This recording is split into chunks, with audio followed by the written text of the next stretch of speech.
So, Derrick, how y'all doing? Doing well. Derrick, I think you're up to 13 touchdowns already this season. How much of it is just a want to get to that end zone? Yeah, I mean, like I said before, I give the credit to guys who are blocking to make my job easier, and all I got to do is just make my reads get north to south and make the most out of a play. So. What's up, everybody, and welcome back to another episode. Please like the video and subscribe. Our target is only 1,000 likes. In a commanding performance, Baltimore Ravens quarterback Lamar Jackson completed 18 of 19 passes for 280 yards, 3 touchdowns, and no interceptions, achieving a perfect passer rating of 158.3 in the team's 41-10 victory over the Denver Broncos. This marks Lamar Jackson's 4th career game with 158.3 passer rating, surpassing legends like Peyton Manning and Tom Brady, who had 3 such games, making him the all-time leader in this category. Additionally, Jackson is now the 3rd player in NFL history to record 7 career games with a passer rating of 150 or higher. With Lamar Jackson and Derrick Henry leading the charge, the Ravens showcased their offensive prowess in a win that highlighted their playoff aspirations as the season progresses. So credit to all the guys blocking who did a great job and all their unselfishness. Derrick, on that point, from the first 2 weeks of this season to now, what do you think has been the biggest stride, especially for the offensive line and how they've been blocking?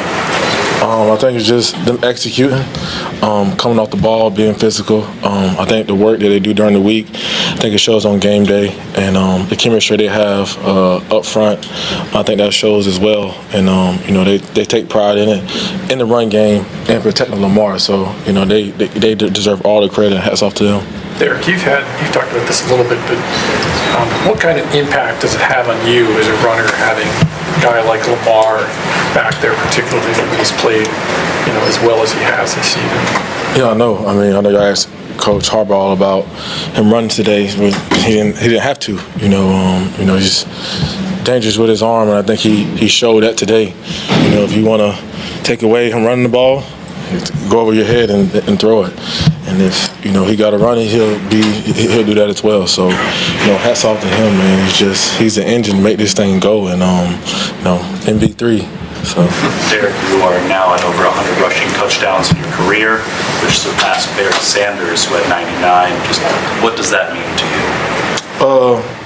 God has been tremendously good to me, and I'm thankful. And credit to everybody who's been a part of my career to help me get to this milestone. Barry Sanders is like a running back superhero, so that's very cool, and I don't take it for granted. Derrick, you guys have said all often this season it's a pick your poison type offense. In the first half, I think you guys had 24 yards rushing, but you threw for over 200 yards and 2 scores. And then the second half of the run game, is this sort of what you mean by that? That if the defense wants to take away one thing, you guys will adjust and do something else? Well, I think it just credits the offensive line protecting the L finding the open guys and the receivers getting open. The receivers, the tight ends, everybody just did a great job of, if they want to take away the run, those guys did a great job of getting open and opening it up for everybody. And Zay Flowers did a great job, and he's just so dynamic. When you get the ball in his hands, you just assume he's going to score, and it's going to be a big play every time. So him and L did a great job today, receivers, tight ends. So credit to them for us to be complimentary and be able to do both. Derrick, were you aware that you had 99 yards before that last series you went in and got the extra yards to get over 100? Yeah, they kept saying it, so I'm like, if I get it, I get it. I shouldn't have went in there because the ball was on the ground and stuff like that. It's glad we got it over with, and it is what it is. But yeah, man, for me to have the day that I had, I give credit to everybody blocking, but I'm not happy with how I played, and I need to do better this next game. But any success I had, give it the credit to them. To me, I'm not too happy about the game. So Derrick, you got just the 1 day of practice with Lamar this week. Was there any indication that he was going to be less than 100% for this game? L got to do to get him ready to play. That's what he's going to do, and he showed it today. He needed 1 day and had a perfect passer rating. So whatever he needs to do to be able to go play, that's what he has to do. And I feel like it don't matter if it's 1 day or half a day. He's going to be ready. So. Derrick, John had said in the locker room, you had said, hey, it's on a Thursday night already. It's Cincinnati. It's your first year here. how well have you taken this vibe of AFC North football in this way? Because it's like you said, it's Cincinnati Thursday night. Yeah, I mean it's a battle. I mean every division game we had has been a battle and came down to the wire. So we just gotta lock in tomorrow to get ready for those guys. Divisions, it's a tough division. They have great teams, great players. So just us just being locked in and being focused until Thursday comes and get ready for Cincy. All right, thanks, Derrick. And a perfect passer rating. How is that possible? I knew what the assignment was. I definitely studied those guys. Getting with Coach T and just putting in extra work just because I wasn't out there, just watching practice and studying film on those guys, that pretty much helped. And God, my Lord and Savior Jesus Christ, that's why we having so much success. That's the one that's leading us, throughout these games and week in, week out. Lamar, you mentioned T. Martin, and we saw him showing you a lot of love after the game on the big screen. How has he helped take your game to the next level? Man, just great coaching. That's a guy who's been in the league and had an eye for the game, and I just pick it back off him. Things that he see what he see during film sessions, and we just talk amongst each other. Him and Josh as well, and Devin. Just our QB room is so dynamic.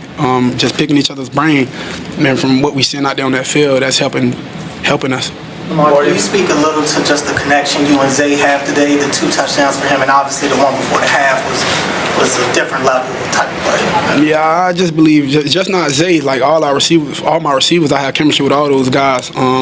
It's really the games we entering. It's a pick your poison offense. So based on what the defense giving me, certain guys might have a day. Because like a couple weeks ago it was Bait having a night, and a couple weeks later it's Zay. So it's really based on the defense of how they feeling. Who's this offense tilting towards. But all the great guys we have, it can be the tight ends one game, it might just be the running backs one game. You really never know. Does Zay ever talk to you, or you were talking about these moves he makes? No. Where do you think it comes from? That's just him. God blessed him with the ability to make guys miss. It's always been him. Going back to Broward County, back in youth football, he's always been that player. And him catching a post pattern and making guys miss and getting extra yards for a touchdown. That's just him playing ball. Lamar, that touchdown. Just for Brazilian coverage. I'm sorry. Say one more time? Yeah, this is for Brazilian coverage. Okay. I just want to ask you a couple questions. I'm not going to go into stats because we like much more skills and things like a passion for the game. Yeah. How does it feel to understand that you motivate a lot of young guys down in Brazil, such a far place, Brazil? with your passion and your skills? Man, that's dope. That's dope. Oh man, it's a blessing, man, for people in Brazil to know who I am. That's just dope. Oh, man. That's crazy. I gotta go to Brazil one time. I gotta travel to Brazil once. That's crazy.